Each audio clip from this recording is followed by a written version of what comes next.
दोस्तों आज के इस वीडियो में हम डिस्कस करने वाले हैं आपके BSc second year fourth semester zoology के unit 4 immune system and its component से जुड़ा हुआ एक इम्पॉर्टेंट टॉपिक। और हमारा आज का टॉपिक है हाइपर सेंसिटिविटी।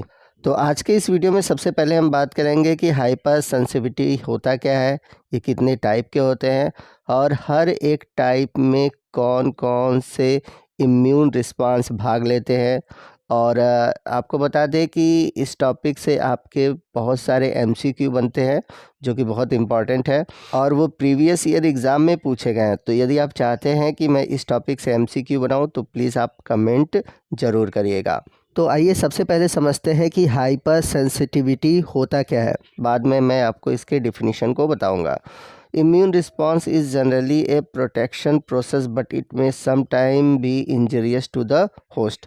तो जैसा कि हम सभी जानते हैं कि जो इम्यून सिस्टम होता है या हमारा जो इम्यून रिस्पॉन्स होता है वो एक प्रकार का प्रोटेक्टिव प्रोसेस होता है, यानी कि हमारे शरीर को किसी भी रोगों से या किसी भी प्रकार की क्षति से बचाने का काम कौन करता है, इम्यून रिस्पॉन्स करता है।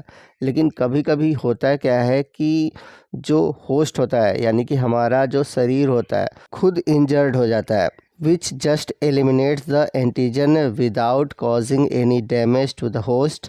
However, at times this response lead to exaggerated inflammatory response which causes extensive tissue damage। कहने का मतलब ये है कि जब हमारा इम्यून रिस्पांस नॉर्मल होता है तो उस केस में क्या होता है कि हमारे शरीर में यदि कोई भी एंटीजन आता है यानी कि कोई भी रोग युक्त पदार्थ आता है तो वो क्या किया जाता है कि एंटीबॉडीज़ द्वारा या हमारे इम्यून रिस्पांस द्वारा ख़त्म कर दिया जाता है, लेकिन होस्ट पर कोई प्रभाव नहीं पड़ता।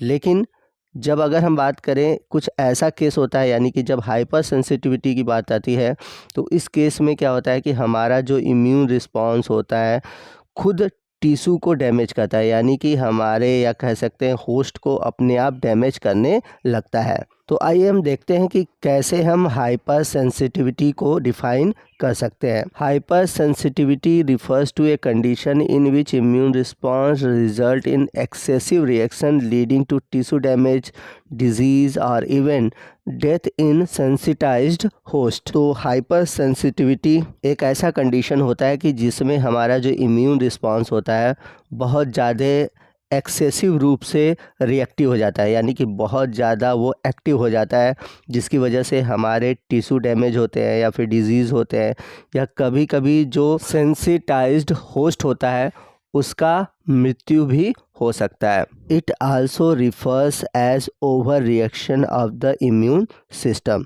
इसे हम इम्यून सिस्टम का ओवर रिएक्शन भी कहते हैं। आइए नेक्स्ट हम बात करते हैं हाइपर सेंसिटिविटी के टाइप की। तो हाइपर सेंसिटिविटी कुल 5 टाइप के होते हैं। तो टाइप 1 को हम एलर्जिक या फिर इमीडिएट हाइपर सेंसिटिविटी रिएक्शन भी कहते हैं, क्योंकि इसमें क्या होता है कि हमारा शरीर जितने भी फॉरेन मटेरियल है या फिर कोई भी ऐसा एंटीजन है जिसके प्रति तुरंत रिएक्ट करता है, तुरंत हमें रिएक्शन दिखाई देता है, रिस्पांस तुरंत दिखाई देता है, ठीक है। तो इस तरह का जो हाइपर सेंसिटिविटी है वह कहलाता है इमीडिएट, ठीक है।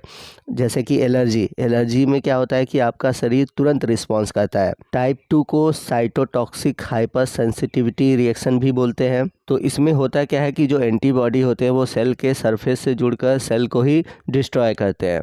अगला है टाइप 3 जिसे हम immune antigen antibody complex reaction कहते हैं।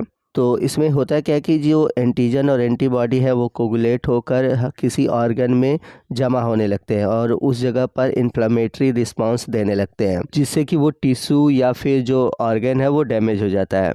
टाइप 4 है डिलेड हाइपर सेंसिटिविटी रिएक्शन। इसमें जो डैमेज होता है वो 2 से 3 दिन बाद होता है। और टाइप 5 है receptor mediated hyper sensitivity reaction. तो इसमें क्या होता है जब एंटीजन और एंटीबॉडी आपस में जुड़ते हैं तो जो रिसेप्टर होते हैं वो डैमेज हो जाते हैं। तो इन सभी के जो एग्जाम्पल है और जो डिटेल है आगे हम देखेंगे।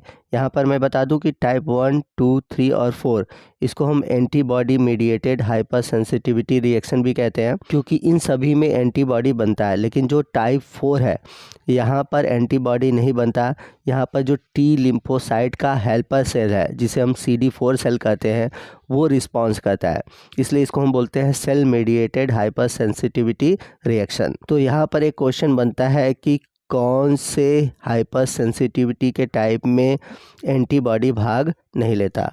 तो याद रखिएगा जो टाइप 4 है वहाँ पर एंटीबॉडी भाग नहीं लेता। यहाँ पर मैं आपको बता दूं कि यदि आप इन 5 टाइप को याद करने का ट्रिक चाहते हैं तो मैं इस पर भी एक ट्रिक बना दूंगा जिससे कि आप आसानी से इन 5 टाइप के हाइपर सेंसिटिविटी को याद कर पाएंगे। तो अगर आप ट्रिक चाहते हैं तो प्लीज़ ज़रूर कमेंट करिएगा। आपके जितने ज़्यादा कमेंट होंगे वो मुझे मोटिवेट करेंगे कि मैं उस ट्रिक को आपको बताऊं। तो प्लीज़ ज़रूर कमेंट करिएगा। तो आइए सबसे पहले हम बात करते हैं टाइप 1 हाइपर सेंसिटिविटी को, जिसे हम इमीडिएट या फिर एलर्जिक हाइपर सेंसिटिविटी रिएक्शन भी कहते हैं। तो इसे इमीडिएट इसलिए कहा जाता है क्योंकि ये विद इन 1 मिनट में ही स्टार्ट हो जाता है। तो इसमें जो एंटीबॉडी बनती है वो बनती है IgE, जो कि एंटीजन के संपर्क में आने से बनती है। तो कौन कौन से एंटीजन हो सकते हैं एलर्जी के रूप में, जैसे डस्ट है, पोलन है, मेडिसिन है, फूड है, क्लॉथ है। तो इन सभी एलर्जन के रिस्पॉन्स में IgE एंटीबॉडी बनती है और अपना इफ़ेक्ट देती है।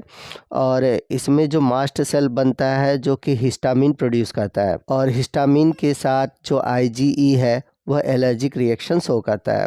यदि हम बात करें इसके एग्जाम्पल की तो एलर्जिक राइनाइटिस है, एनाफाइलेक्सिस है, अस्थमा है, पेनिसिलिन है, जैसे कि बहुत सारी दवाएं जो होती हैं जिनकी वजह से हमें एलर्जी होती है। इसके बाद गैस्ट्रोइंटेस्टाइनल है, एल्जाइमा है, कंजक्टिवाइटिस है। तो ये जितने भी एग्जाम्पल हैं वो टाइप 1 हाइपर सेंसिटिविटी के एग्जाम्पल हैं। बात करते हैं टाइप 2 हाइपर सेंसिटिविटी के बारे में, जिसे हम साइटोटॉक्सिक्स भी कहते हैं। तो इसमें क्या होता है कि जो एंटीबॉडी होता है वो सेल के सरफेस से जुड़ जाता है और उसे डिस्ट्रॉय कर देता है, इसलिए इसे साइटोटॉक्सिक हाइपर सेंसिटिविटी रिएक्शन कहते हैं। तो ये जो हाइपर सेंसिटिविटी है ये कुछ मिनट से कुछ घंटे में ही स्टार्ट हो जाता है। आपको बता दें कि टाइप 2 हाइपर सेंसिटिविटी में IgG या फिर IgM एंटीबॉडी बनता है।